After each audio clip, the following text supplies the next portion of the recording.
Have you ever noticed how some people smile at you, say all the right words, and act like they care?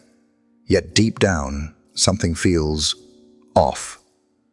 Maybe it's a coworker who claps for your success, but secretly hopes you stumble.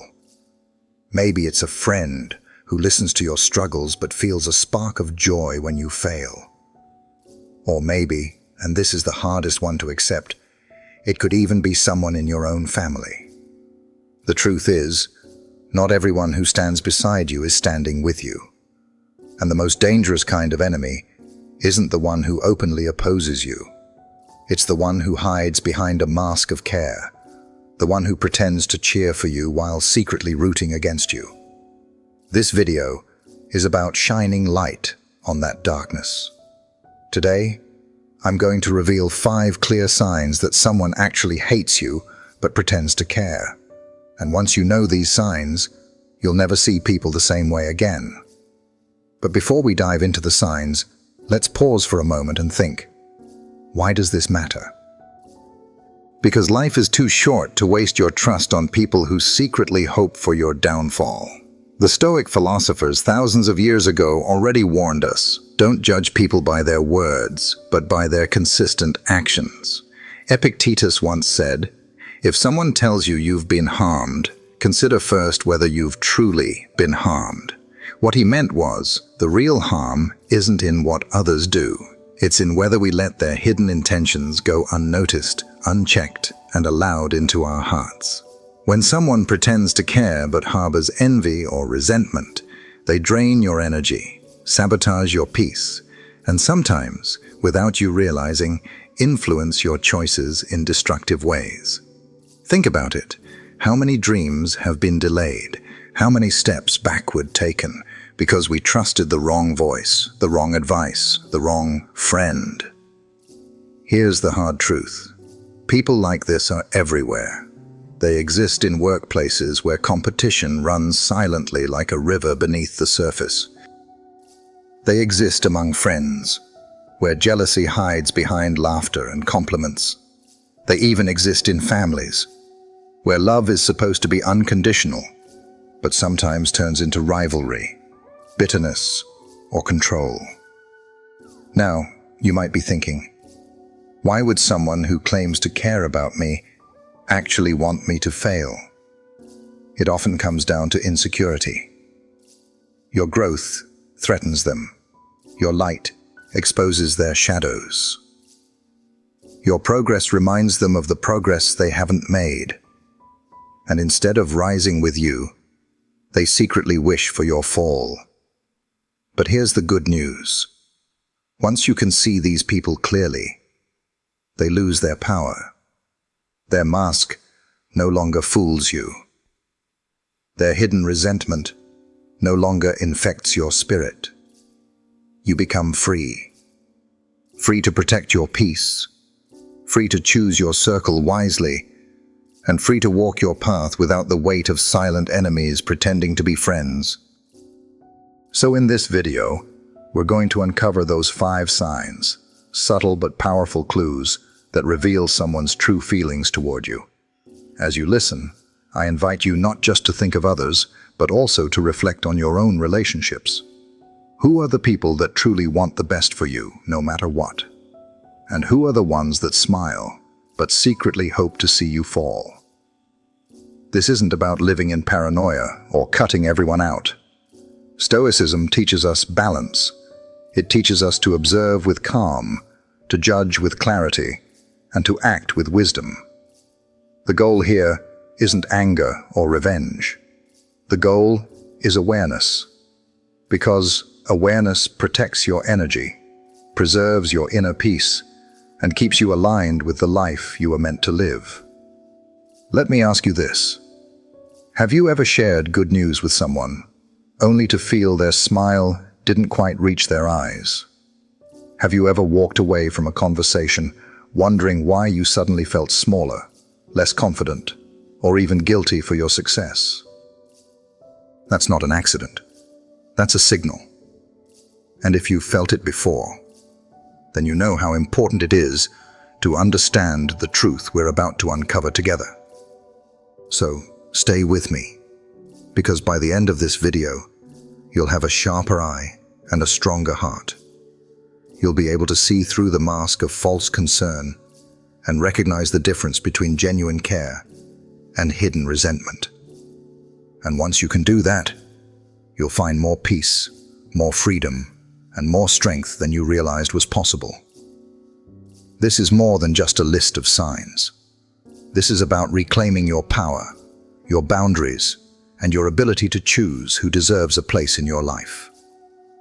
Remember, the Stoics remind us that our greatest wealth is not money, status, or possessions.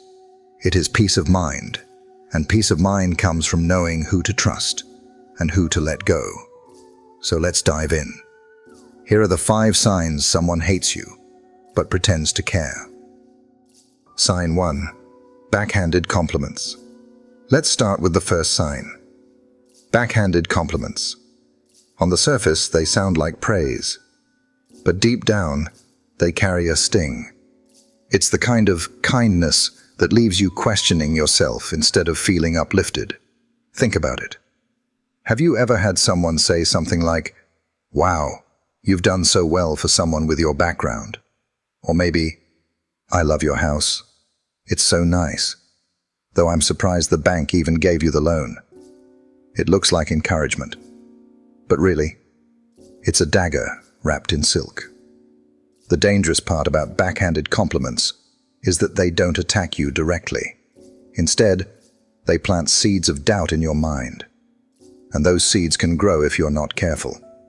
For example, let's say you've been working hard on your career. You finally get a promotion. You're proud. You want to share your joy. And then a friend says, "Congratulations." But let's be honest, you just got lucky because your boss likes you. In that one moment, what happens? Your pride turns into suspicion. You start wondering if your success really is deserved. Their words echo in your mind long after the conversation is over. That's the trap. These compliments are not given to uplift you. They're designed to belittle you while maintaining a mask of politeness. It's hostility hiding behind a smile. Psychologically, this tactic is powerful because it makes you doubt yourself. You start to think, maybe they're right. Maybe I didn't earn this. And once you internalize that doubt, even genuine praise from others feels suspicious. You stop fully enjoying your victories. But here's where Stoic wisdom comes in. Marcus Aurelius once wrote, "You have power over your mind, not outside events. Realize this, and you will find strength." The backhanded compliment is an outside event. It's an arrow aimed at your self-worth. But the question is, will you let it land?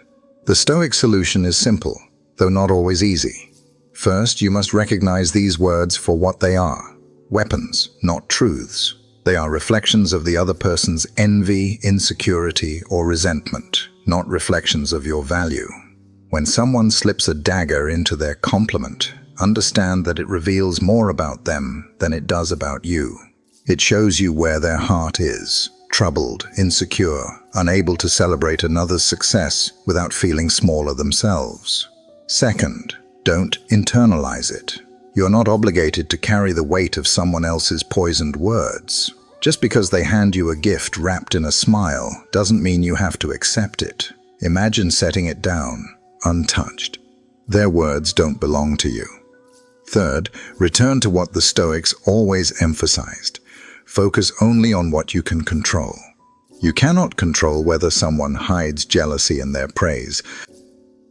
You cannot control their motives or their feelings, but you can control your response. You can control whether you protect your peace of mind. Let me share a personal story. Years ago, I had a colleague who would constantly compliment me in this way. If I gave a good presentation, she'd say, "That was great," especially considering public speaking isn't really your thing. If I got recognition for a project, she'd laugh and say, "Nice, though, honestly, I didn't think they'd pick your idea over the others." At first, I let it get to me. I'd replay those words in my head. My confidence wavered. But then I realized, why am I letting her voice dictate how I feel about myself? She wasn't giving me truth. She was giving me a reflection of her own insecurity. The moment I stopped taking her words seriously, I felt free. Her comments became background noise, irrelevant, powerless. Remember, a Stoic doesn't waste energy fighting every insult or dissecting every hidden jab. Instead, they conserve their strength for what matters: their own growth, their own virtue, their own response. Here's the bottom line. A genuine compliment lifts you. It leaves you inspired, grateful, and encouraged. A backhanded compliment weighs you down. It leaves you doubting, uneasy, and unsettled. Learn to tell the difference. Learn to guard your mind from the poison hidden inside those false praises. Because once you master this, you become untouchable. Their words lose their sting. Their envy loses its grip, and you continue your journey with clarity and confidence. As Seneca said, "We are more often frightened than hurt, and we suffer more in imagination than in reality." The backhanded compliment is only as powerful as the importance you give it. Take away that importance, and it collapses into nothing. So the next time someone tells you, "You look great for your age," or "Congrats on your promotion, though I guess luck was on your side," don't take the bait. Smile if you want, but don't absorb the poison. Recognize it, release it, and return to what matters: your values, your peace, your growth. Because when you refuse to be shaken by false praise, you embody true strength. And strength is the one thing no pretender can fake. That's sign number 1. Backhanded compliments. The subtle daggers hidden inside sweet words. Now, let's move on to the second sign. Sign 2. Selective support. Now, let's move on to the second sign. Selective support. This one is subtle, but deeply painful once you see it clearly. It's when someone shows up for the drama, but disappears in your true moments of need. They're present when gossip is brewing, when there's some juicy detail to uncover, when your life becomes a story to entertain others. But when a real crisis hits, when you genuinely need care, comfort, or even just presence, they vanish. Let's make this real with an example. Imagine you're going through something difficult, a health scare, the loss of a loved one, or even financial trouble. You need someone to stand with you, to listen without judgment, to simply be there. But where are they? Silent, missing, too busy. Now contrast that with the moment you make a mistake, or when drama surrounds you. Suddenly they appear out of nowhere. They lean in. They want details. They ask questions not to help, but to gather information. Fuel for gossip, content to share in whispers. This is selective support. It's not about you. It's about them. Your vulnerability feeds their ego. Your hardship gives them a story. And that is not friendship. That is exploitation disguised as care. Psychologically, this is damaging because it creates a false sense of intimacy. These people trick you into believing they care because they show up, they engage, they even offer words of sympathy. But the moment you look closely, you realize their presence isn't rooted in love. It's rooted in curiosity, pride, and the chance to feel important by spreading your story to others. And for many people, especially older adults whose social circles naturally shrink with time, this can be devastating. Imagine confiding in someone, only to find out your private struggles have become casual conversation at someone else's dinner table. It's not only betrayal, it's loneliness compounded. You trusted, but instead of finding comfort, you find exposure. The Stoics were very aware of this danger. Epictetus once said, "If evil be spoken of you, and it be true, correct yourself. If it be false, laugh at it." The wisdom here is simple. You can't control what others do with your story. You can't control whether they truly care or whether they spread your pain as gossip. But what you can control is who you allow into your inner circle. And that's the Stoic solution to selective support. You cannot make others care, but you can choose who gets access to your life. Think about it like this. Your peace of mind is the most precious resource you have. Why would you spend it on people who only show up when it benefits them? Why would you invest your heart in those who vanish when you need them most? Instead, the wiser path is to value quality over quantity. Build a smaller circle, maybe only a few trusted people, but make sure they're genuine. People who celebrate your wins without envy. People who comfort you in private without broadcasting your pain in public. People whose presence feels like safety, not suspicion. Because here's the truth. It's better to walk with one true friend than with a crowd of pretenders. Let me share something personal here. I once went through a very challenging season. Loss, disappointment, and a sense that my world was falling apart. At first, the phone rang often. People wanted to check in. But I noticed something strange. The ones who called the most weren't offering solutions or comfort. They were asking for details. They wanted to know the story. And soon enough I heard my struggles echoed back to me from mouths I had never told. But then there was one friend, just one, who didn't ask for details, didn't press, didn't use my pain as conversation. They simply showed up, sat with me in silence, and reminded me through presence, not words, that I wasn't alone. That's the difference between selective support and true support. One feeds on your pain, the other carries it with you. So let me ask you, who in your life shows up only when there's drama? Who disappears when the lights go out and the storm hits? And more importantly, why do you keep giving them access? Is it out of habit? Out of fear of being alone? Out of hope that one day they'll change? The Stoics would remind us, hope placed in the wrong people is wasted strength. Instead of longing for pretenders to become true friends, focus on guarding your energy, protecting your peace, and cultivating bonds with those who actually prove themselves through action, not words. Here's the bottom line. Selective support is not support at all. It's exploitation. And if you let these people linger too close, you'll constantly feel betrayed, exposed, and empty. But once you see them clearly, you gain freedom.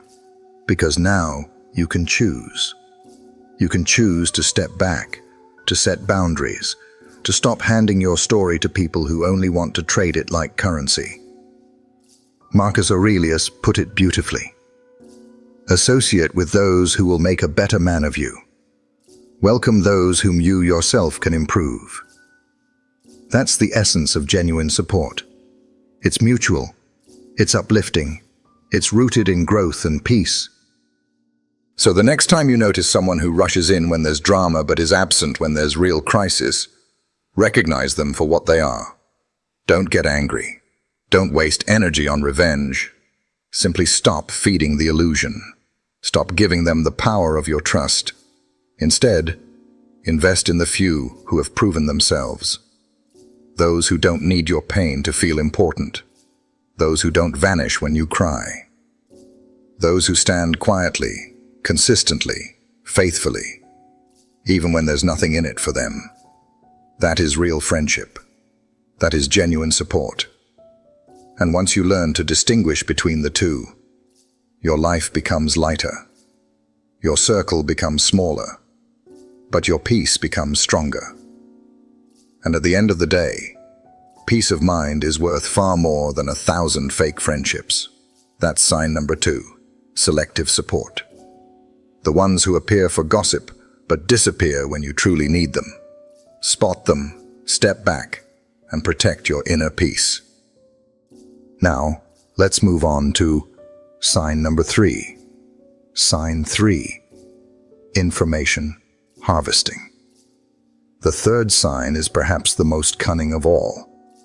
Information harvesting. This is when someone pretends to listen to you, but not because they care, not because they want to share your burdens or celebrate your victories. They listen with one purpose: to gather information, specifically your fears, your failures, and your regrets. They are not listening to remember your joys. They are not listening to honor your achievements. They are listening to collect ammunition. And one day, when the time comes, they'll use it against you. Think about it. Have you ever poured your heart out to someone, shared your struggles, your mistakes, your worries, only to notice that months later, they bring those very things up in a moment of tension? For example, maybe you confided in someone that you once struggled with debt. Later, during an argument, they smirk and say, "Well, at least I never had the financial problems you did." Or perhaps you told them about a past relationship failure, and suddenly in front of others, they casually mention it, making you feel small, exposed, and humiliated. That's not friendship. That's not care. That's manipulation. The most dangerous part is how subtle it feels at first. These people can make you believe they're safe. They nod, they empathize, they even act like they're on your side. But if you watch closely, you'll see a pattern. They always remember your weaknesses, but they conveniently forget your victories. You could tell them about an accomplishment you're proud of, a promotion, a personal milestone, a creative project you finished, and within days, it's gone from their memory. But that mistake you made years ago, that fear you confessed in a moment of vulnerability, that stays sharp in their mind, ready to be pulled out like a knife. Why? Because your joy doesn't serve them, but your weakness does. Psychologically, this is devastating because it makes you distrust intimacy. It teaches you the false lesson that opening up is dangerous. It can trap you in loneliness because you start to believe no one can be trusted. But here's where the Stoics give us strength. Epictetus taught, "If someone reveals your secrets, do not be angry with him, for you trusted him. Blame yourself for confiding in such a careless person." This might sound harsh, but it's deeply empowering. What he's really saying is, stop giving your power away so freely. If you hand your fears to manipulators, don't be surprised when they use them. Protect yourself not through paranoia, but through discernment. So what's the Stoic solution to information harvesting? First, choose silence. Not everyone deserves access to your inner world. Just because someone asks doesn't mean you have to answer. You are not obligated to explain every detail of your past, your struggles, or your private thoughts. Second, set boundaries. Learn to recognize when a person is more interested in your failures than your growth. If their curiosity is always directed toward your mistakes, if they lean in when you speak of regrets but tune out when you share your wins, pull back. Give them less. Guard your spirit. Third, never allow your regrets or fears to become weapons against you. This doesn't mean bury them. It means own them. If you've made mistakes, acknowledge them without shame. If you've failed, accept it as part of your growth. When you no longer hide from your own past, no one can use it to control you. Marcus Aurelius once wrote, "If it is not right, do not do it. If it is not true, do not say it." The reverse also applies. If you did it, and it was wrong, then accept it and move forward. A mistake you fully owned loses its sting. No one can turn it into a chain around your neck. Let me share a story. Years ago, I had someone in my circle who always seemed curious about my struggles. They would ask thoughtful questions, always urging me to open up. I mistook this for care. I believed they were genuinely trying to support me. But then I noticed something strange. Whenever I shared an accomplishment, they forgot it almost instantly. Yet, when we argued, or when they wanted to assert power, they brought up every regret I had ever mentioned. Didn't you once fail at that? Remember how you messed this up before? At first, I was crushed. I felt betrayed. But then I realized I had given them the weapon. I had handed them the blade they used against me. From that moment, I chose silence. I still spoke, but I chose my words carefully. I set boundaries. And most importantly, I owned my story. I stopped hiding my failures. When they brought them up, I shrugged and said, "Yes, that happened. I learned from it." And just like that, the blade became dull. Their power dissolved. So let me ask you, who in your life always remembers your flaws, but never your victories? Who leans in when you confess fears, but disappears when you share joy? These are not safe people. And the sooner you recognize them, the freer you'll become. Because here's the truth. Your dignity and peace of mind are worth protecting. And protection doesn't always mean confrontation. Sometimes it simply means silence. Sometimes it means keeping your circle smaller, tighter, and filled only with those who have proven they can be trusted with both your joy and your pain. The bottom line is this: manipulators thrive on access. Take away their access, and they lose their power. You don't have to expose everything. You don't have to bleed in front of everyone who asks. Guard your heart. Guard your mind. Guard your peace. Remember, a wise person doesn't speak less because they have nothing to say. They speak less because they know not everyone deserves to hear. So the next time someone presses you for details, ask yourself, do they deserve this piece of me? Or are they just harvesting information for later use? If the answer is the latter, choose silence. That is how you maintain dignity. That is how you protect peace. And that is how you prevent manipulators from turning your own story into a weapon against you. That's sign number 3, information harvesting. The people who pretend to listen, but only remember your fears and failures.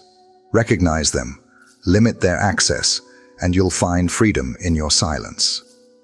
Now, let's continue to sign number 4. Sign 4. Success, sabotage. The 4th sign is one of the most dangerous, and also one of the easiest to overlook. Success, sabotage. This is when someone pretends to support you, but, under the guise of concern, they discourage you from reaching higher. They plant doubts in your mind. They make you question your ability. And if you're not careful, you start to carry their fears as if they were your own.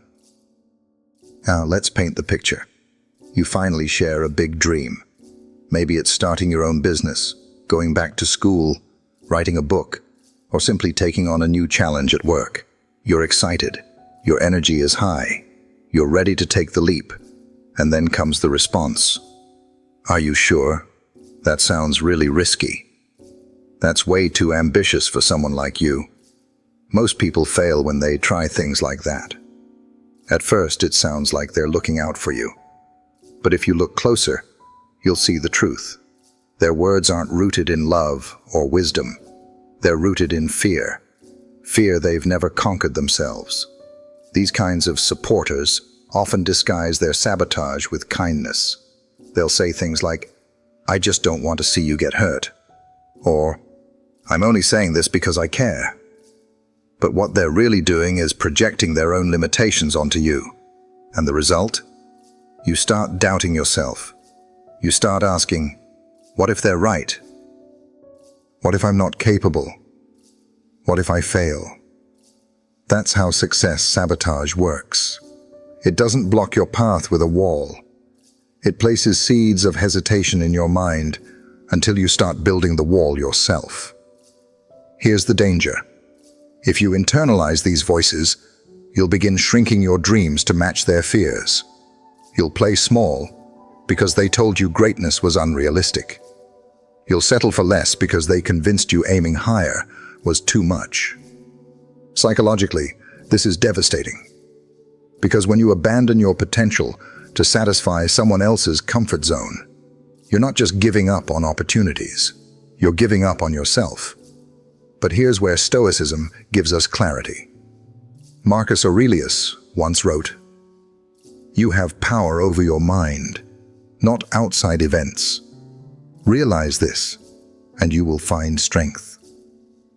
When someone tells you your dream is too ambitious, recognize it for what it is, their reflection, not your reality. Their words are not prophecy. Their doubts are not destiny. The Stoic solution is to see their discouragement as their own fear, not your truth. Let me share a personal story. Years ago, I told someone close to me that I wanted to take a bold step in my career. Their immediate reaction was, "That's impossible. People like us don't do things like that." At first I was crushed. I almost gave up before even starting. But then I realized their statement wasn't about me. It was about them.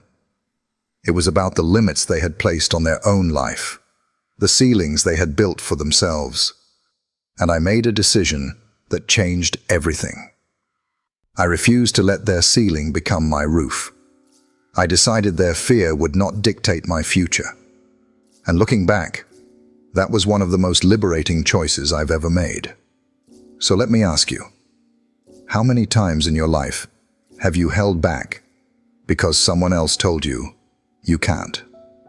How many dreams have you put on hold because others said it's not realistic? And more importantly, what if they were wrong? What if the limits they handed you were illusions, not truths? Here's the bottom line. Success, sabotage is not about you. It's about them. Their doubts reveal their own mindset, not your capabilities. Their discouragement is a mirror of their own fear. The Stoic way forward is simple. Don't give their doubts power. You don't have to argue. You don't have to convince them. You don't even have to be angry. You just have to keep going. Keep striving. Keep building. Seneca once said, "It is not because things are difficult that we do not dare. It is because we do not dare that they are difficult." Think about that. Most of the walls in your life aren't real. They're imaginary, built from the fears of others.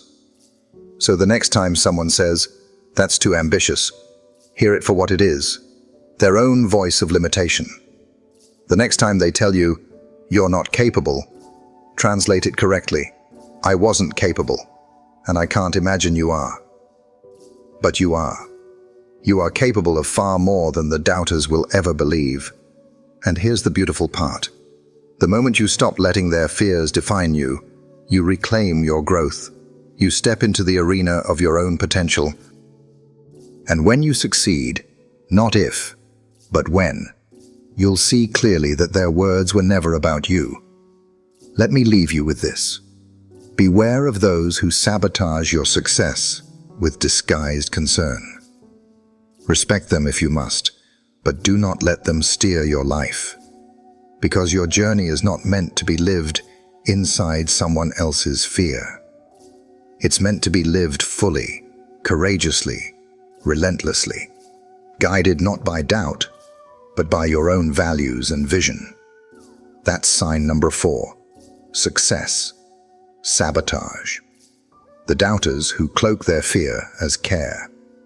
Recognize them, rise above them, and keep moving forward. Now, let's move on to sign number 5. Sign 5. Drama creation.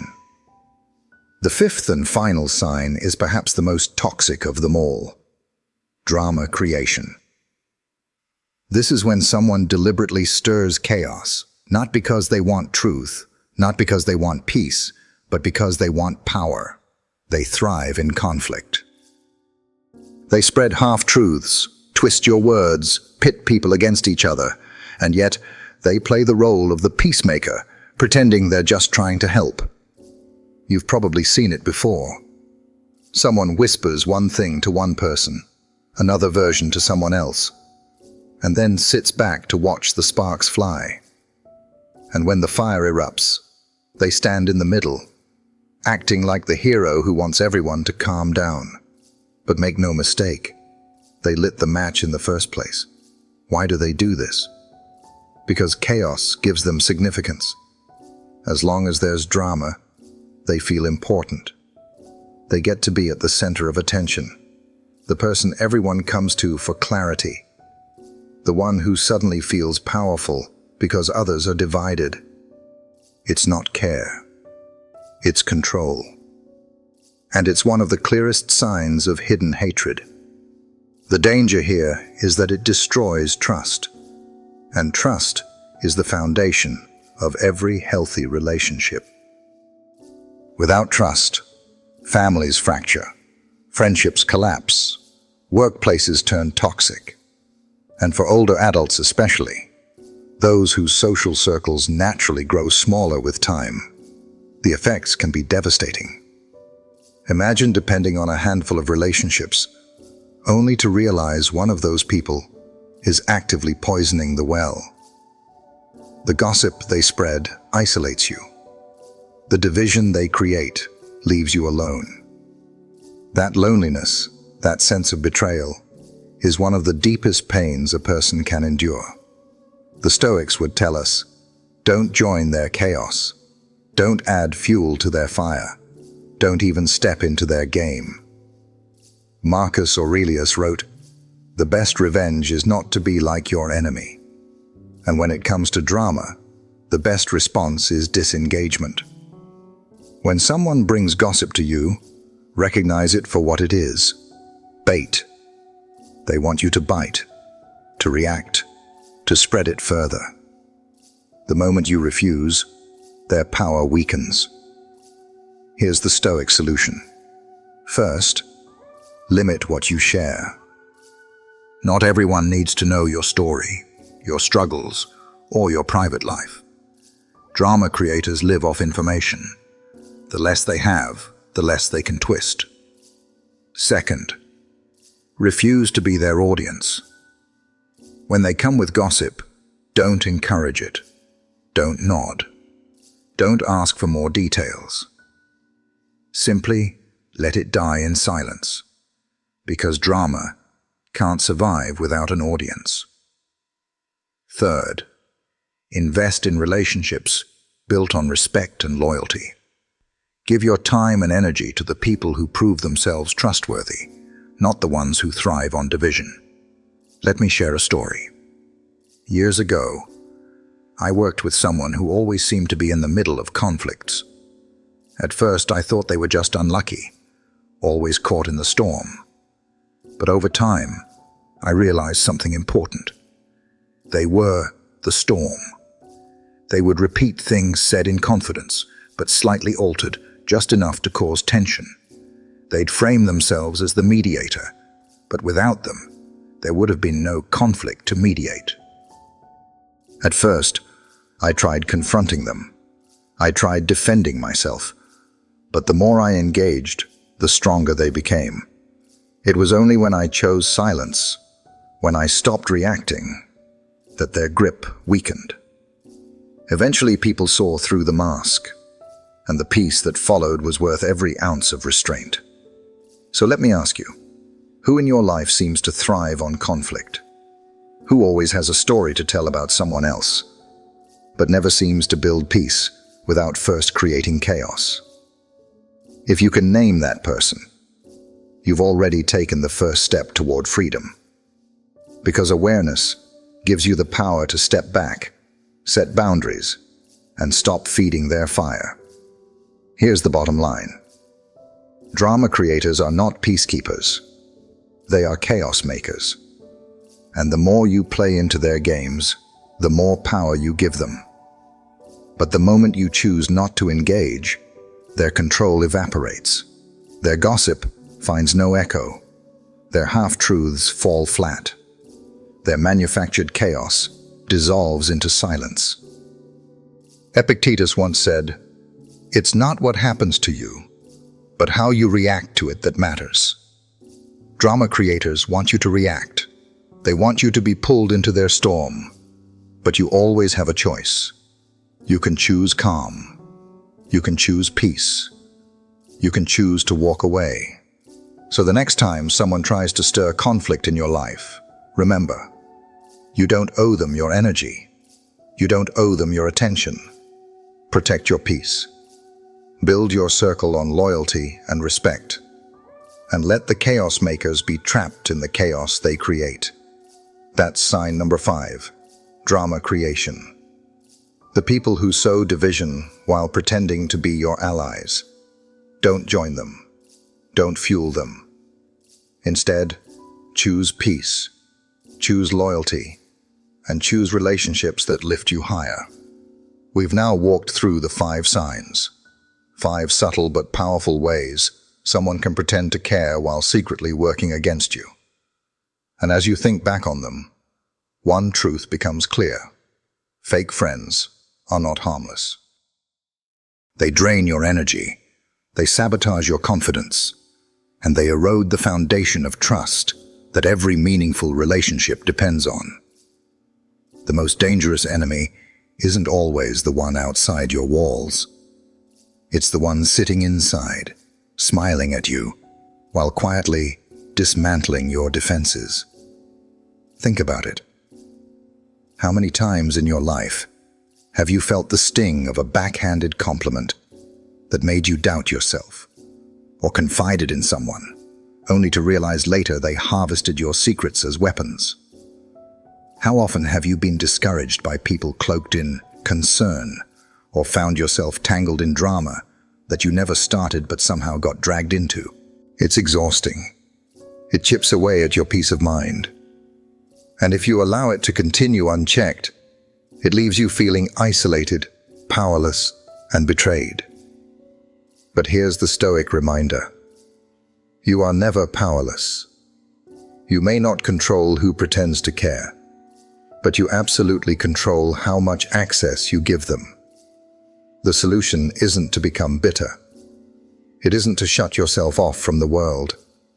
The solution is awareness, boundaries, and courage. First, stop giving them power.